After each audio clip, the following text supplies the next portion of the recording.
All right, a very good evening, everybody, from Captain Nabs here on the flight deck, and we are not in a flight deck in the normal sense of the word here.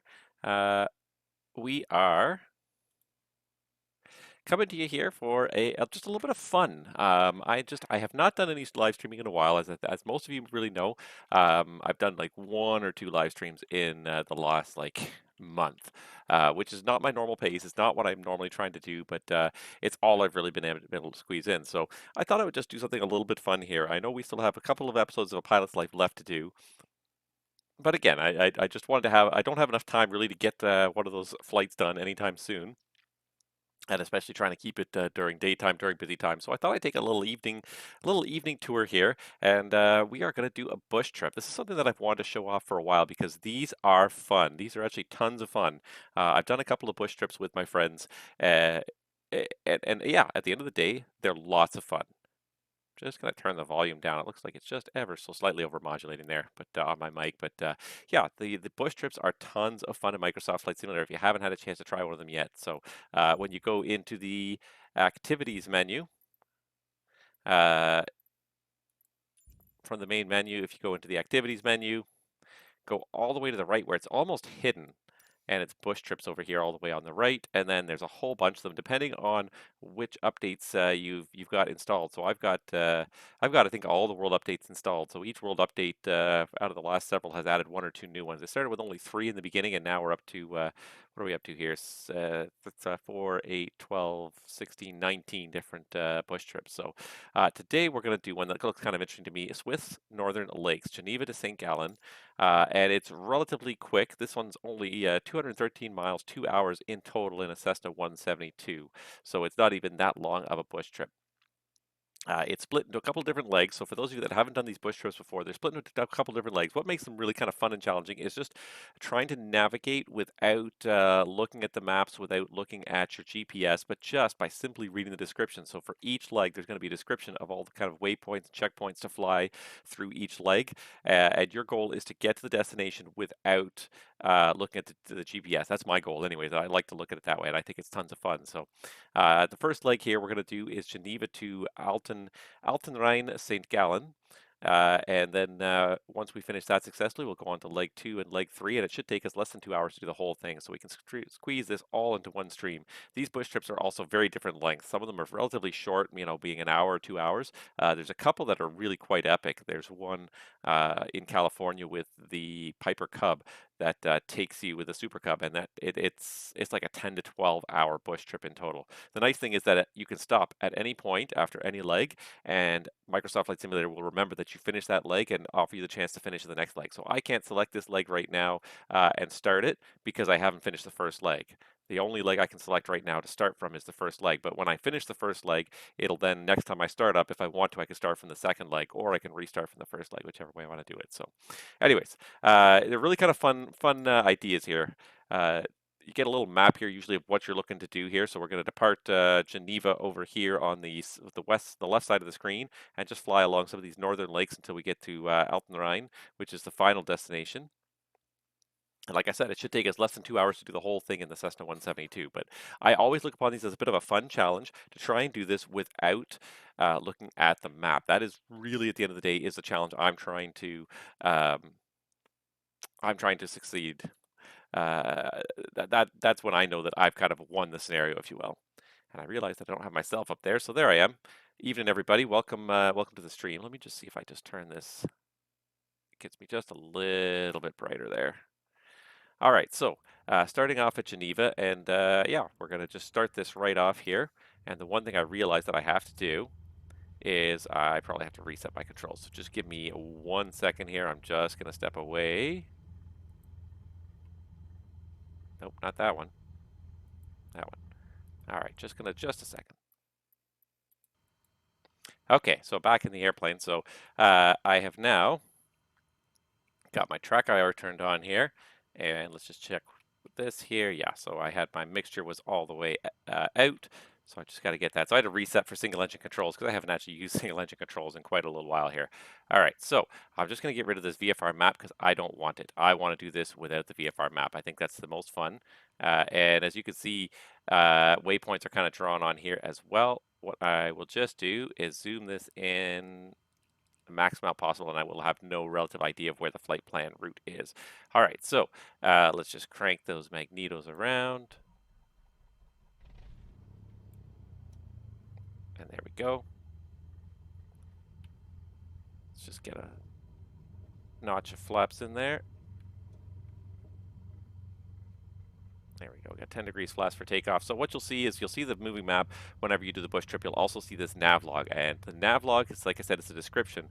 For each point here, it's going to describe how long it's going to take us to get there, what the approximate track is, and it'll give us a visual reference, a description of how to get to the next point. So after lifting your Cessna 172 into the Swiss skies from Geneva Airport, put it on a northeasterly heading, and in 5.3 nautical miles, you'll be over the heart of Lake Geneva, the largest lake in Switzerland and one of the largest in Western Europe. So it'll also gives you a heading, a distance, and an estimated time en route.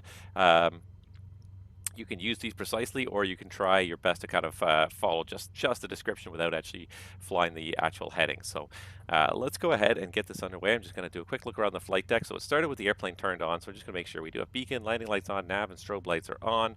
Pitot heat is also on just in case we need it, but it looks like it's a beautiful VFR day. And most of these bush trips, the weather comes preset. You can't use live weather. The weather comes preset for the bush trips. It looks like everything is on. All right, so let's go ahead and give her a little bit of power and get out of here. And I'm just going to turn the volume up a little bit. Hope that's not too loud for you guys. Somewhere in the middle there.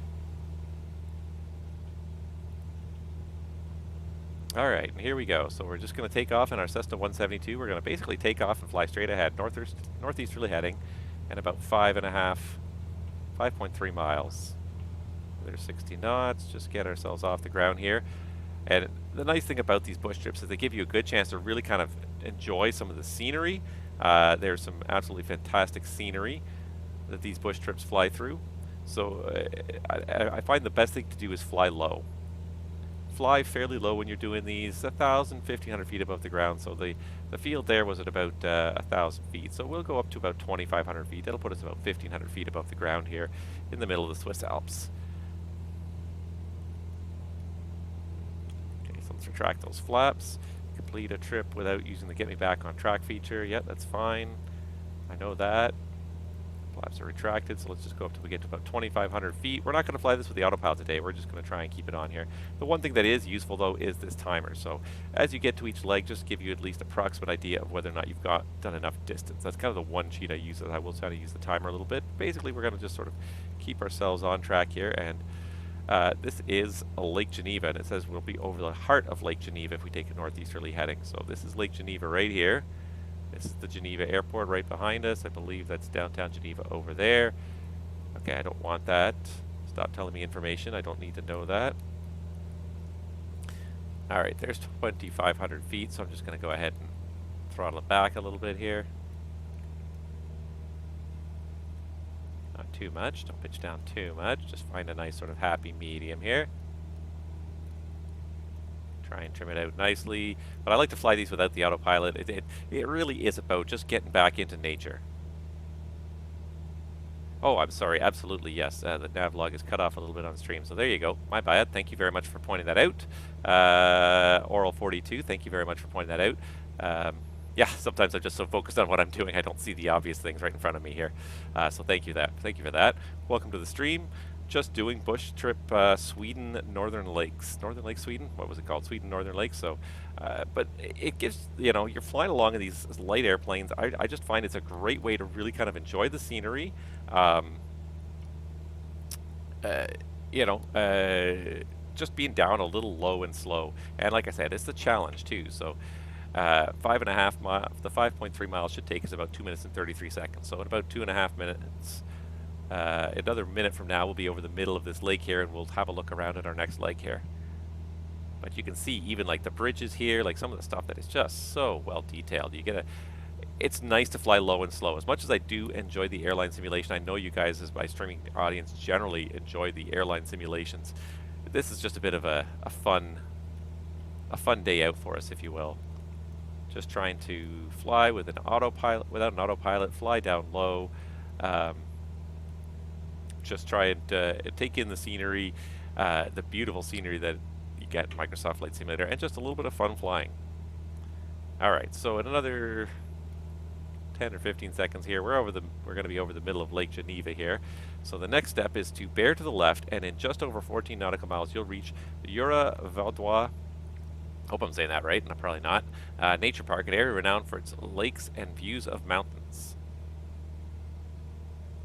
So that's leg number 2 is to do that. So we should be basically about 5 miles from the Geneva airport for the amount of time we spent airborne here.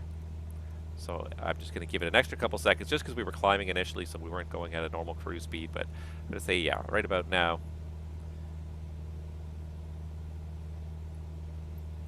We're going to pause, reset, and then restart the stopwatch. So it should take us about 6 minutes and 50 seconds, almost 7 minutes to do this next leg.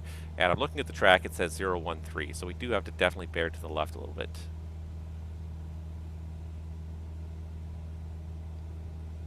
Can pop the heading bug in there just to sort of help us out here. This will be the challenge, though, is to see if I can find the airport that we're trying to get to, because if I get lost, it's going to be really embarrassing.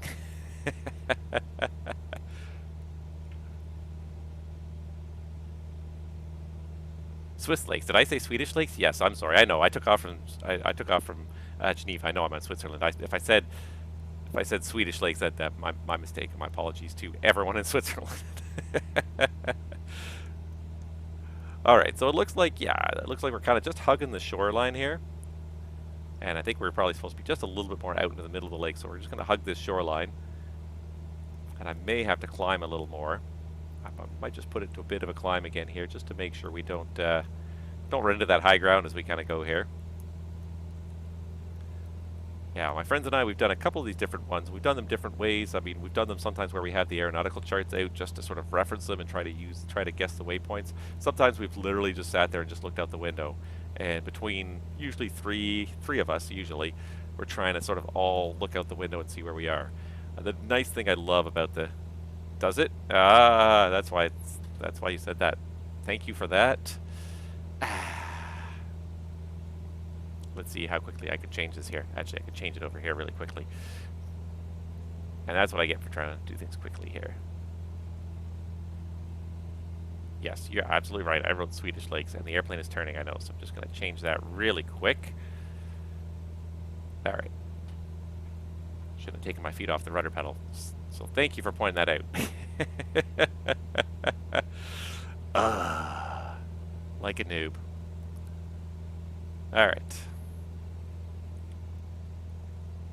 So I find myself so compelled to look out the window when we're flying down low, and just it looks so good to see all this, all these buildings, all this information that Microsoft has crunched for our benefit to try and make this an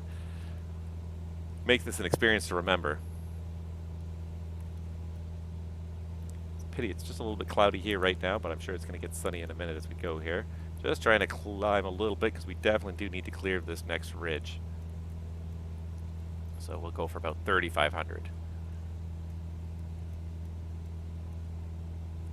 And then once we reach this nature park, if I can figure out where it is, area renowned for its lakes and views of mountains. And then we head straight east and you'll soon be at Lausanne.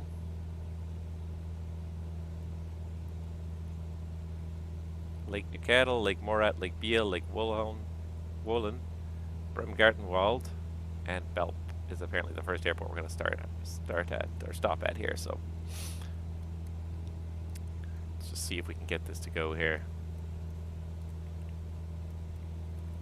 I do enjoy flying GA. It's just not something I do very much on stream. I'm not well practiced at it anymore, so I think I can provide oftentimes more benefit to my viewers. So yeah, I wonder if just over this ridge here. So what are we up to here? 3 minutes and 40 seconds, or just basically halfway there.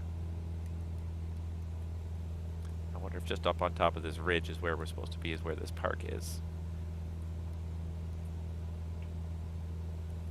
I haven't even put up a... I haven't even pulled up a VFR chart or anything here, so just trying to... too far down. Just... come on. Just try to trim it level here.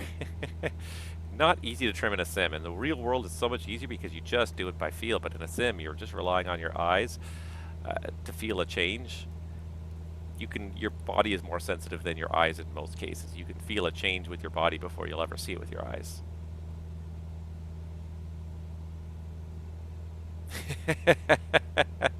That's okay. You know what? The only way in this world you get what you want is by telling people what you want.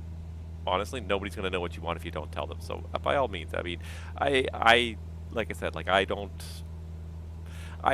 like to fly airliners. I enjoy the adventure. I enjoy, trying to keep things as realistic as possible. But I do enjoy GA flying sometimes, just for the fun of it. I don't do very much of it, but with your encouragement, I might try to do a little bit more of it. Like I said, there's 19 bush trips available. That represents probably easily 100 hours of GA flying if you were to go and do them all. So 3,500 is not going to put us very high above this particular ridge here.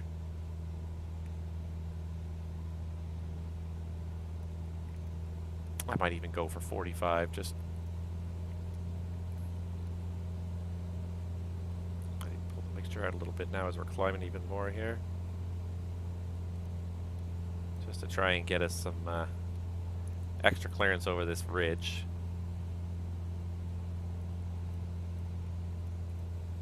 Alright, so we're up to 5.5 minutes. So somewhere around here is this Reservoir Nature Park, an area renowned for its lakes and views of mountains. So, see a little lake down here. That could be it. Definitely got views of the mountains in pretty much every direction here. And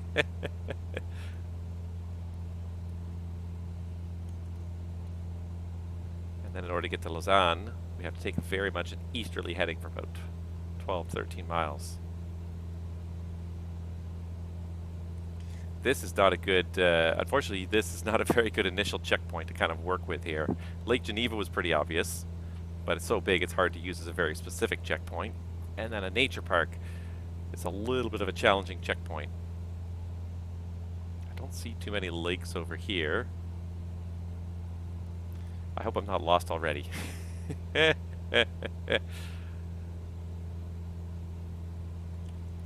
going to go for 4,500 just to kind of give us some clearance over the terrain, because 35 was just barely clearing these ridges. See, there are some lakes in here, so this might be the park.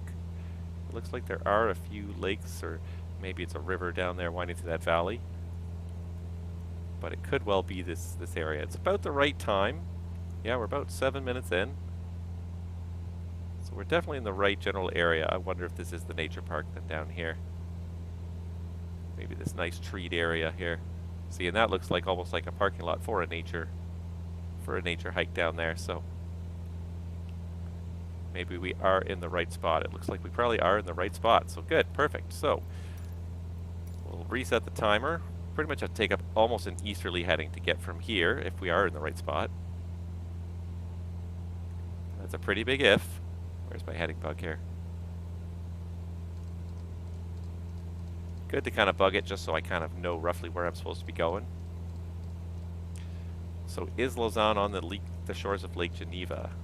And I hope I'm saying it right. If I'm not, my apologies to everyone that lives there.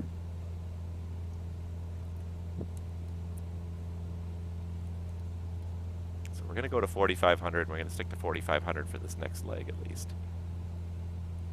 Just because I feel like we are going to go back to flying up across this kind of higher terrain here, so might as well get to an altitude that we can stay at. But this definitely looked like it could have been parkland here behind us anyways. Definitely some natural tree cover, so. And then we need 6 minutes and 15 seconds. Lausanne is on the same lake as Geneva. Thank you very much, Oral42. So this looks like we are doing it right then, because we are going to end up pretty much just right back along the lakeshore here. It's just a matter of making sure we can figure out which town is Lausanne when we get to it. But this is the challenge. Like, I do not like I could look over here, down here at my map and try and use my GPS, and that to me is cheating. I really is. Like, I love the challenge. Like, these descriptions are just specific enough that you can kind of make it from place to place. Okay, there's 4,500, so let's just get the power back. It's not perfect, but you can make it from place to place. And I think that's a great challenge. I really do. I think it's tons of fun trying to get from place to place, just with these little descriptions that they include. So from Lausanne, we're going to take out a heading of 012, so back to the left again. Turn to the north-northeast, and you'll soon reach Lake Neuchâtel, the largest lake by surface area entirely within the boundaries of Switzerland. So that's probably it right there then. You can see it already. It's going to take 9 minutes to get there, but this looks like a pretty busy urban center coming up, so that would probably be Lausanne there. So I guess I did nail that park pretty well.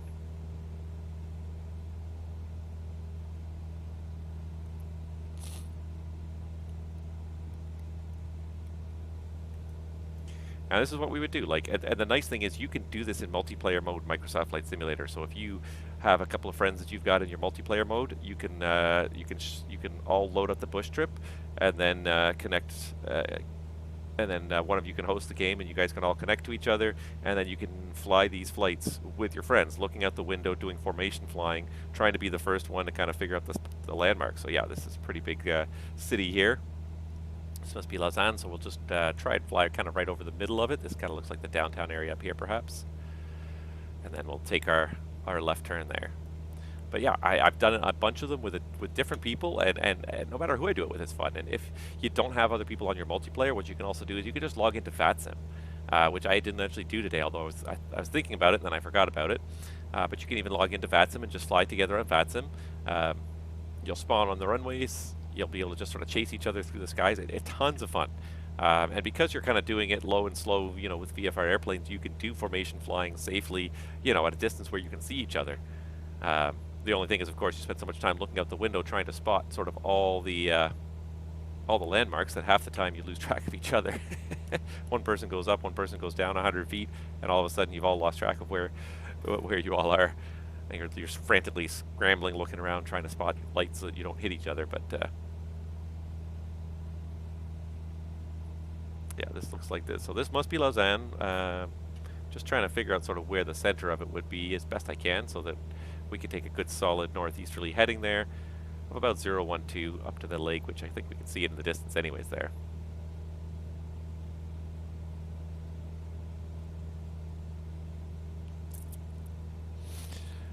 Yeah, it's tempting. It's so tempting to put the autopilot on, but I figure this is just like the one chance I get to actually really fly the sim instead of just flying the computer. Flying the computers in the airplane. So I really it's with the Bush Trips especially, I very seldom use the autopilot. Try and hold my skills. If I gain and lose altitude, well then that says something about me and my ability to fly. Yeah, this must be the downtown up here, because it looks like the buildings are getting more and more dense as we go over here. So I would say we just about reached downtown Lausanne here.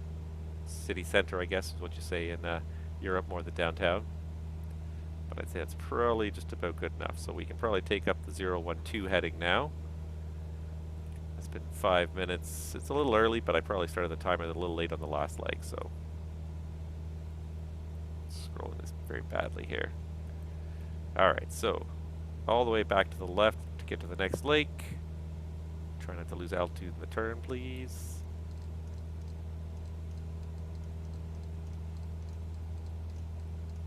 But yeah, for a long time now I've wanted to do this. I've wanted to do a bush trip just to show you guys how much fun it can be. I spent a lot of time showing what Flight Simulator can do for airline simulations, but these bush trips are just a fun challenge.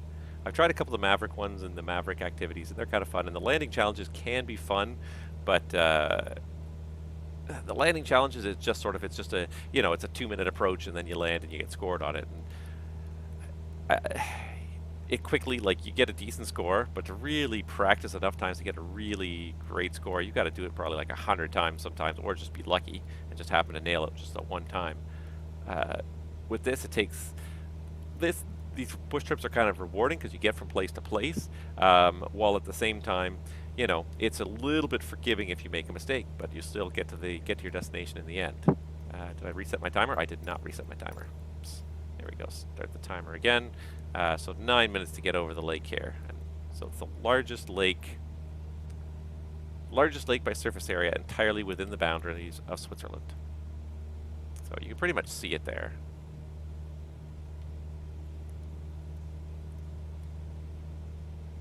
We definitely need to sort of keep ourselves a little higher. It definitely looks like it's at a higher elevation than Lake Geneva was.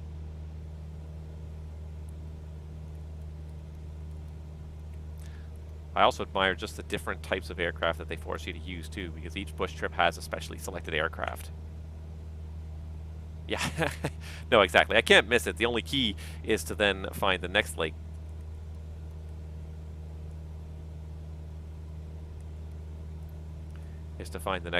Or two. So, you know, sort of, I won't miss this one lake, but what the challenge will be making sure that I cross it and sort of orient myself at the right point where I could then turn to my next waypoint. And that's the challenge.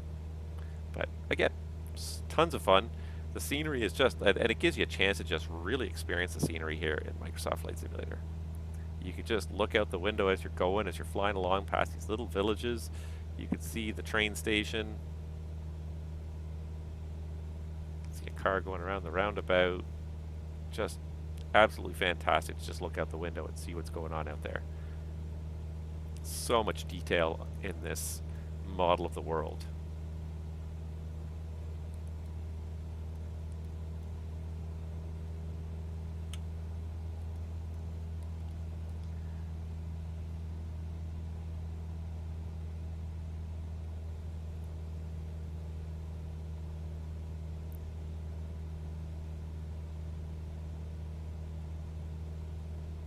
The railway line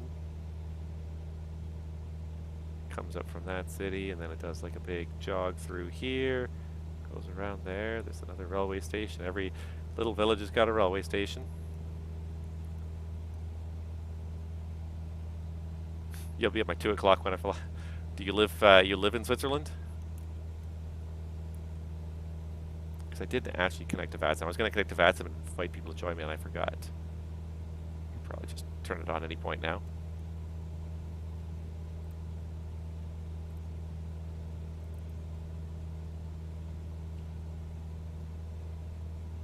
Just make sure I do have my transponder on. I should probably be squawking just VFR. Oops.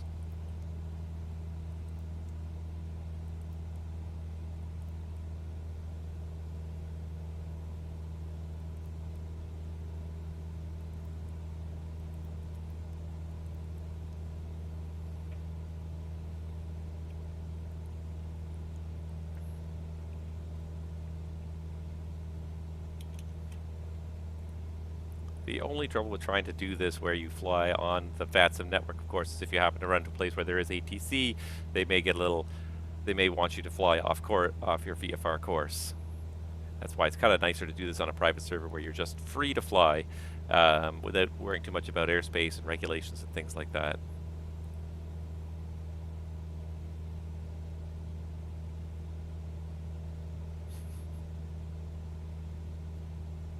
Is it VFR 7000 in Europe? See, I've never actually flown VFR in Europe, so if you say that, I believe you.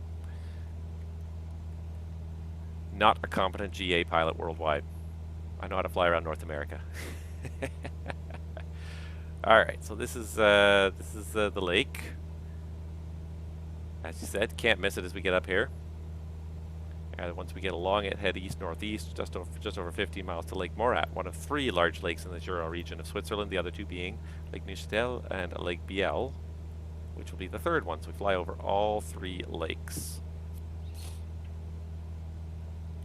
So we'll get ourselves over the middle of this lake, and then we'll turn to the right and try to spot the 2nd lake.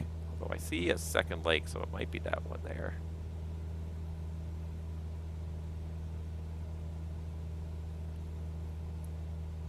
It is a beautiful area to do bush trips in. Like the scenery is phenomenal. Just dodging up and down the mountain valleys. There's another one that I started that I never finished, where you take off. I believe you start in Innsbruck and you just fly up the valleys of the Austrian Alps, and I think you end up in Switzerland at the end of that trip. It's also a really good trip. You do it in the Diamond. I started it, but I never finished it. Well, that's just it. That's the one blessing I have right now is that it's nighttime in Europe. So I'm doing this stream. It's already 10 p.m. in North America, so it's middle of the night in Europe. It's not bright daylight like this. So the odds of me getting any VATSIM ATC online is pretty nil.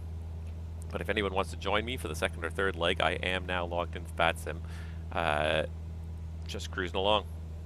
Although for some reason, did I put my transponder in standby? Because it says it's in standby.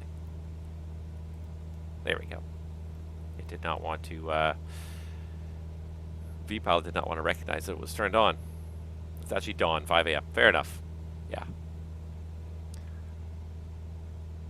Point being that you're going to have to be a pretty hardcore VATSIM controller to be online at this point in time. So it's a good time for me to kind of just sneak around on the VATSIM network like this, flying VFR on this bush trip. Since I tuned in VATSIM, I should probably make sure I actually tune in Unicom now. So we have done it that way in the past. My friends and I, we've done it a couple times. The multiplayer in Microsoft Flight Simulator, when it works, is incredibly smooth.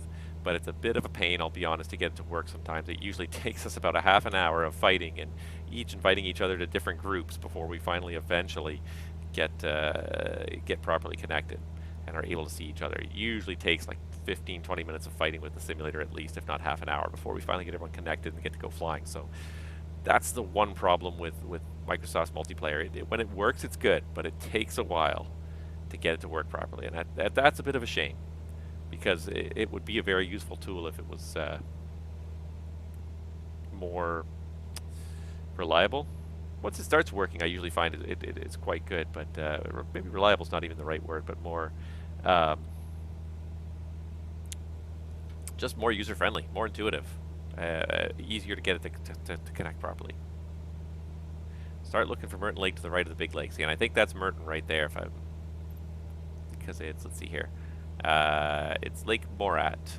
Oh, so start looking for Merton Lake to the right of the big lake. That's Lake Morat is what we're looking for, which is probably still this one here. One of 3 large lakes in the Jura region. That's a pretty decent sized lake, or it could be this one up here. So let's see, we'll head northeast, and then we turn back to the left to get back to Biel. So that's probably Morat, and then I see another lake down there. That's probably going to be Biel up there. Morat equals Merton. Oh, I'm sorry, I didn't know. I am doing this completely without any charts in front of me. Just literally, this is what's written here is all I know. Not the smartest person in the world. You can't know stuff you don't know. That you've never been taught, that you've never gone to find out before. So it's not quite 9 minutes yet, but it's pretty close. And I know this is the lake, so let's go ahead and take up that 064 heading. And that should probably point us right at that second lake there.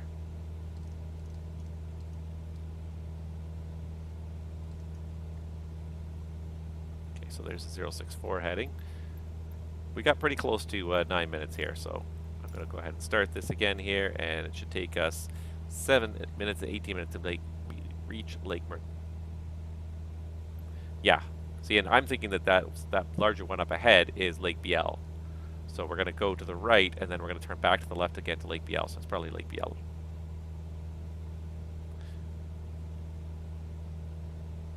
Yeah, it's hard to tell because you know, the Nav Log obviously has got a very specific point that everything is measured on over the lake. But you know, I have not been without having like a very precise point to sort of start from. It's easy to sort of be out of sync with your nav log, like you said. Some of these bush trips have some very, very specific waypoints. It's like you'll pass over this specific village, and the village is maybe, you know, like 15 or 20 houses. So you know, like you can pinpoint that one to within, like, you know, a half a mile when you're over it. Whereas other times it's like, fly over this lake. Oh, well, the lake is huge. The lake is like 20 miles from end to end. So at what point am I over the lake waypoint that is in the database? And if I was to zoom out, you could see it.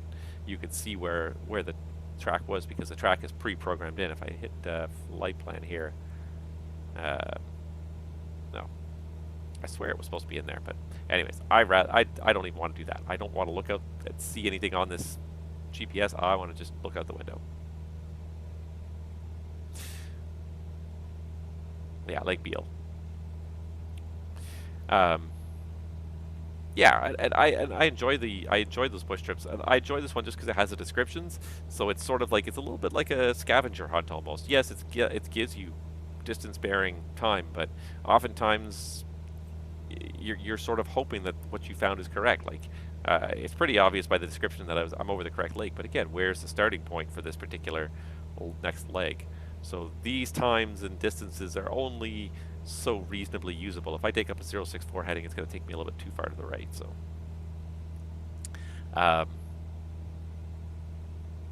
what did I also do? There's also, oh, I'm trying to think of the company now, but they also put out a bunch of VFR trips that actually were really quite nice. Some of them were quite long, 10, 12, 10, 12, not 10, 12 hours, but some of them were like good 3 or 4 or 5 hours long bush trips that were quite well put together. Didn't have any charts. It was really just a written description and a nav log, just like almost like this. But it made it, again, it was quite fun. Made it quite a challenge to try and spot all the waypoints.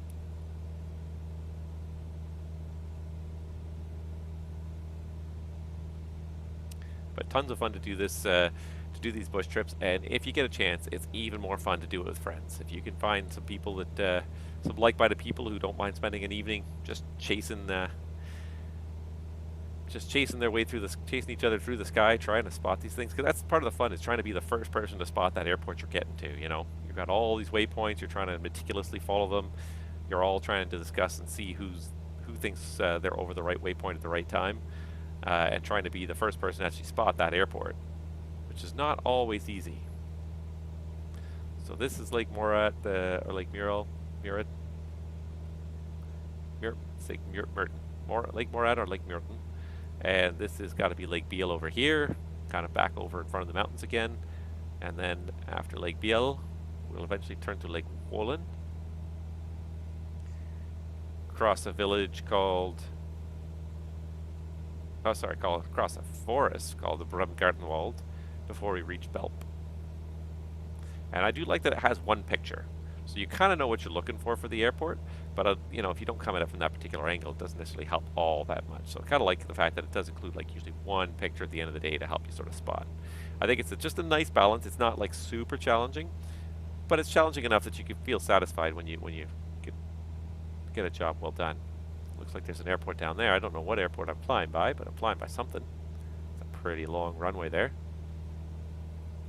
Too busy looking out the window VFRing my lakes here to even notice that there was an airport right there. So just check my V-pilot. Yep, nope, no ATC around that will care that I'm flying like 3 miles north of this major airport here.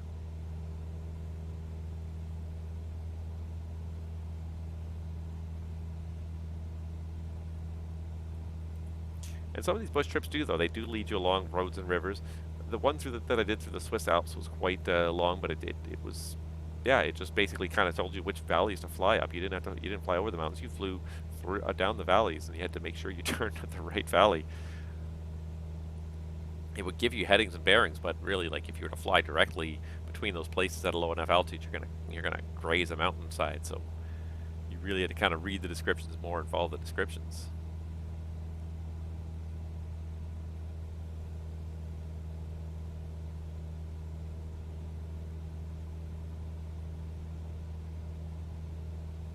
That'll be Lake Beale over there, and then after that we're going to take quite a turn to the southeast to find the reservoir for Lake that's called Lake Wolin, and then we got to find the forest of Brumgartenwald before we go to our airport at Belp, where leg number 1 of this bush trip is done, and we'll try to pick up the other 2 legs today as well. We've got enough time. Just look at my clock there. Oh yeah, we got enough time that we should be able to finish the other 2 legs.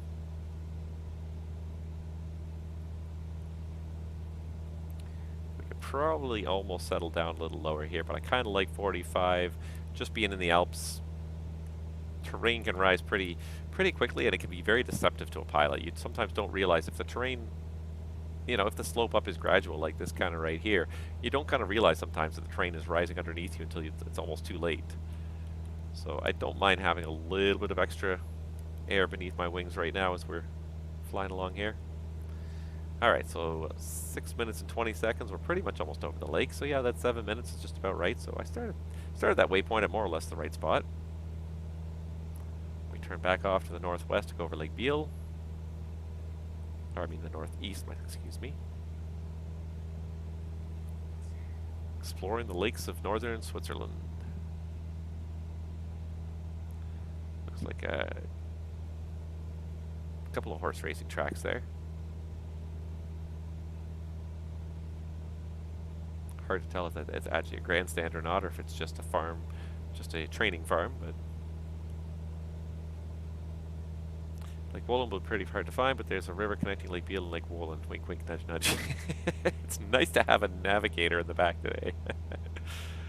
Good to have a navigator with you when you're doing this. Like, we have sometimes pulled out the charts and just sort of followed along with the charts, but depending on the area of the world you're in too, some areas it's hard to find good charts online. Some areas it's very easy to spot good charts online. Most of North America you can get very good charts, all digitized. Flightplan.com has tons of good digital charts. But then you get to some other places, and the charts are not nearly so readily available. All right. So over the middle of the lake, so over to Lake Biel, northeast heading, and it should take us 5 minutes to get there.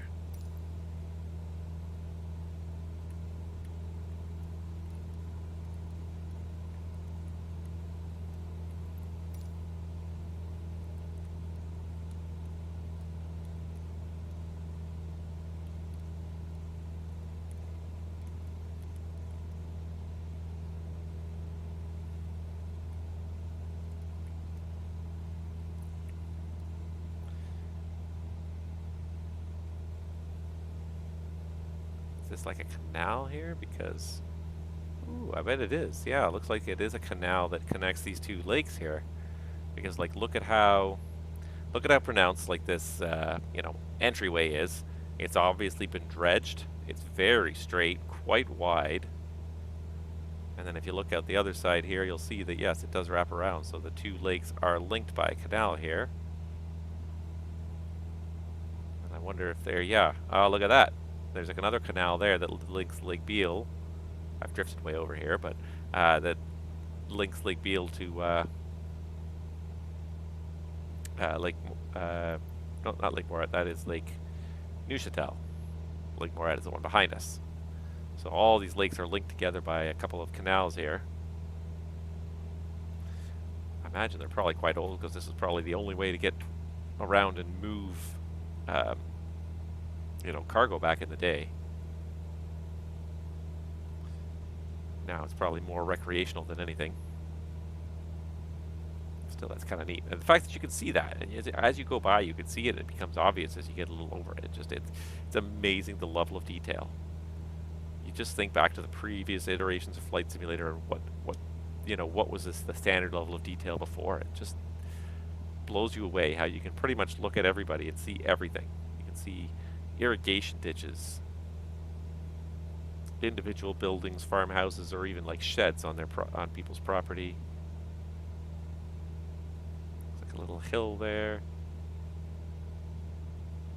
It's probably a wildlife bypass is probably what that is.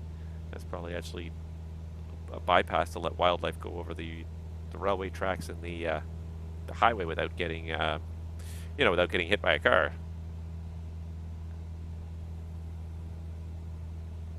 So then the canal winds up through that valley, comes out here at this village here. Very nice. All right, so we made it to Lake Biel, Lake Wohlen. It's not too far away. As you said, there's a stream from the south side here. It's going to be a pretty much, yeah, a hard 90-degree turn to the right. So it's probably going to be this lake over here, maybe.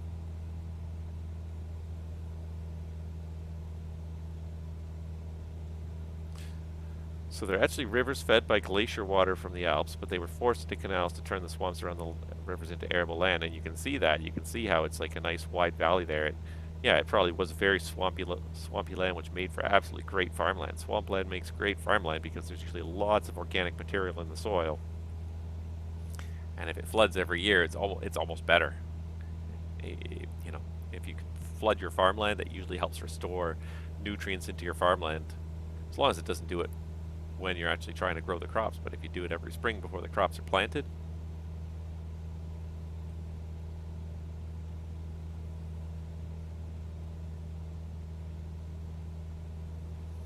Alright, so we're more or less over the middle. It looks like, again, another kind of irrigation canal, judging by how straight this canal is. Probably was a river once upon a time, but that was straightened by people. Alright, so we're more or less, I think, over the middle of this lake. So we're going to go ahead and set our new heading here.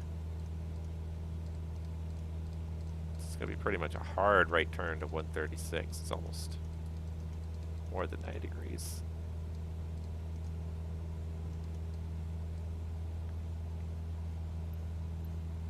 And it's only going to be 4 minutes to get to the next waypoint.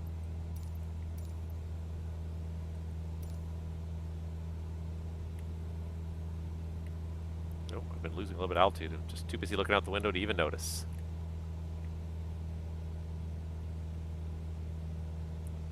So it could be this one over here. It says it's a small reservoir in the canton of Bern.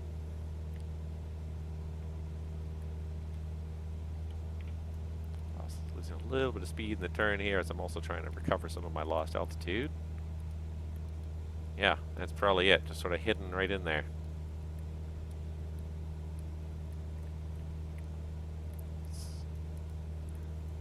Smoothly does the trimming, please. Got a little pilot-induced oscillation going on today.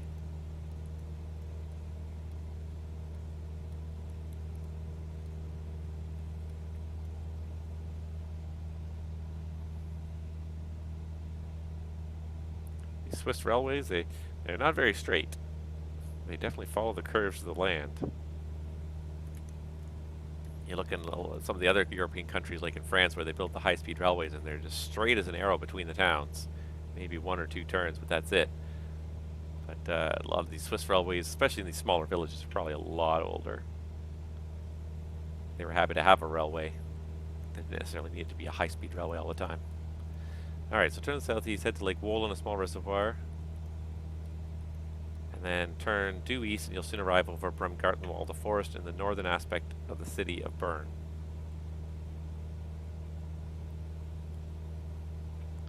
So in the north side of Bern, there is a forest called Bremgartenwald, and then 5 miles southeast of that is airport of Belp.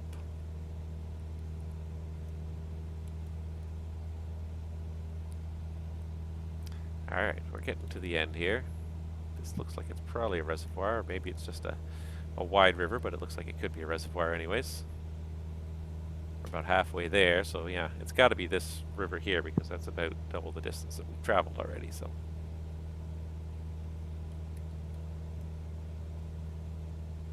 Yeah, the floods are great for the soil, not so great for the people. Oh, exactly. And I'm not saying like I want people's houses to flood or anything, but you know, especially if you're farming on what wasn't on a floodplain of what was a swamp once upon a time, I would hope that you would build your house up on a, build your house up on a hilltop, away from the not at the floodplain level. I definitely don't want individual people's houses to get flooded, but it just definitely makes for very nice soil if you can get it to flood periodically. Rather than fight with nature, take advantage of what nature's trying to offer you. So this has got to be the reservoir here. It's not a very big reservoir, but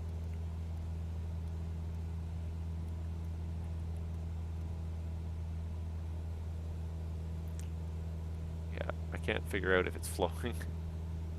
It must be flowing down from the mountains, I would think. So it must be flowing this way, down towards the lake. So that must be the dam right there that holds the reservoir in.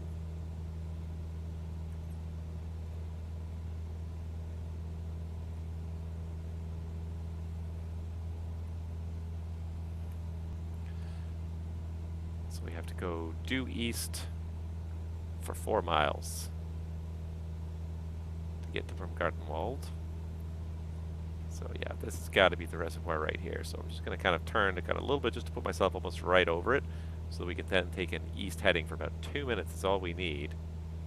One of these patches of forest is going to be Bremgartenwald. Alright, so I'm just going to crank the heading bug around to 086.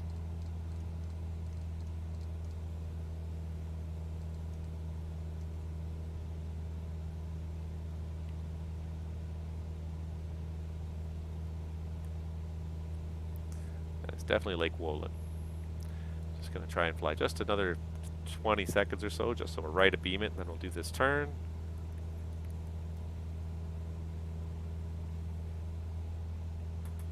Trying to become a little bit more precise now, just so that we can find the airport we're looking for. So this must be the city of Bern.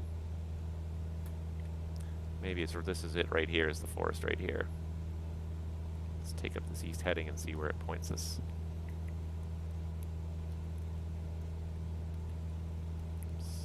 Don't overdo the banking.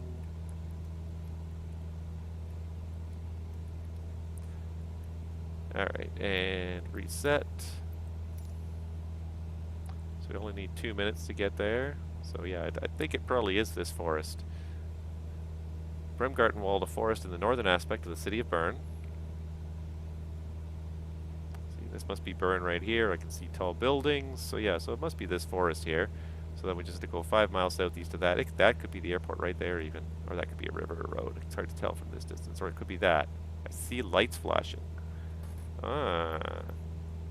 Let's see, a 128 heading. Let's just have a quick look at our picture here. Looks like a river runs right alongside the runway there. It could be that. But let's follow. Don't get led down the garden path here. Follow the waypoints. So this must be Bremgartenwald. So we take up a heading of 128. Let's see if 128 will put us right at that.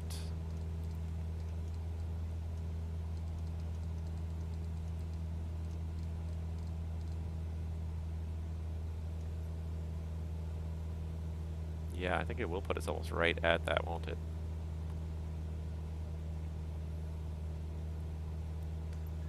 Alright, so we're just about over Bremgartenwald now. I'm just going to start descending as well, so we're just going to pull the power back. We got to land at this airport. I honestly don't know. It could be. It's about right. It's hard to tell. Or there could be a second airport that I may not be seeing yet. But it's definitely, it's right there. Let's just restart the timer for 2.5 minutes, but that just, it seems like it's adding up. Like really, like this puts me directly to it. Some dramatic gorges over here on the west side. Or on the east side, I should say, of Bern.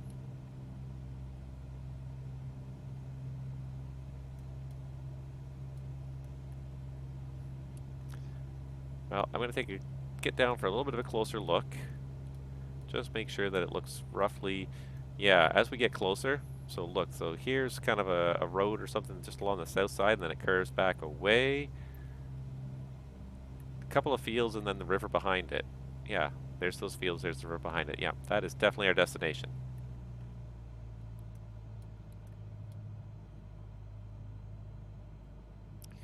So we're just going to get the power back. We're going to start shoving that mixture in. Unfortunately, we're way too high to do an approach from here, so we'll just join overhead and do a quick little left downwind. But we did manage to find our destination just by using this nav log and a little bit of feedback from Oral42 there on the chat, so thank you for that. Probably would have found it okay on my own, but the tips help. The little helpful hints help.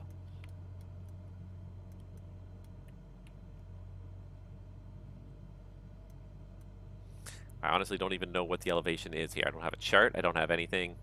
It doesn't give you the information here, so you just got to sort of estimate where you are. I can see Pappy, so we'll just sort of circle over the mid downwind and then carry on from there.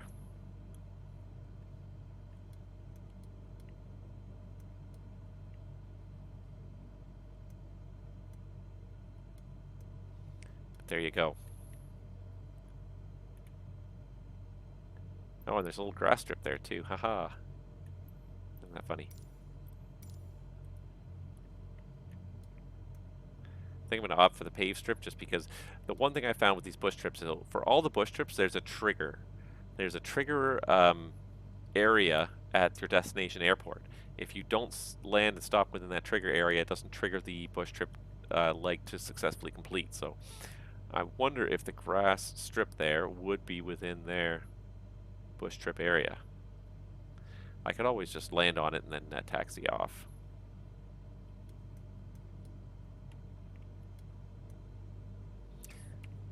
So I know we're in the right place, so I'm just going to go ahead and shrink that down for now. Feels like we're about a good altitude for a circuit here. Feels like about 1,000 feet, give or take. Don't want to go too much lower because there is a fair bit of terrain near here. Don't want to fly into this hill here, so we'll just kind of keep it here for a moment. Turn it on to a fairly tight downwind.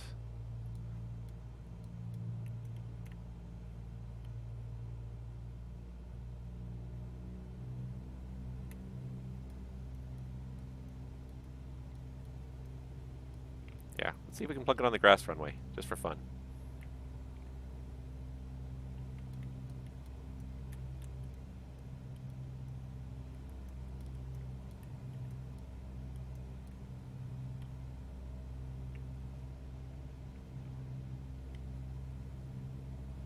Alright, we're just going to get flap 10. Gaining a little bit down the hill here. Power off just a little bit. Alright, I may have turned a little bit too tight. Let's just get the next stage of flaps there. Let's get flaps 20. That'll help us. Alright. I misjudged how tight we were. I made a slight misjudgment there, but that's okay.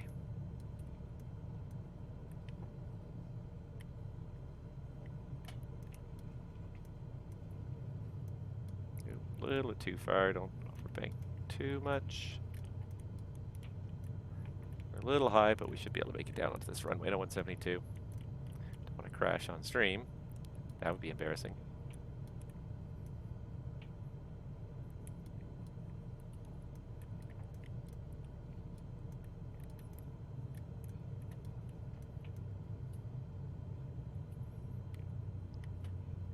No, don't float too far. Don't float too far. Go down. Oh, there we go. Touching the ground. So then usually you just have to stop somewhere in the airport, and if you're in the recognized zone, it'll just automatically terminate.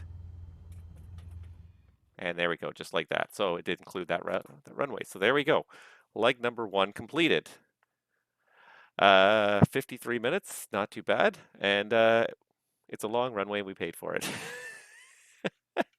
I like the way you think. That is exactly right. All right, so leg completed. All you have to do is hit next, and you have the option to either go back to the menu, or you could just simply continue right away with the next leg without even having to unload, and literally it will save it and plunk you right back where you came from. So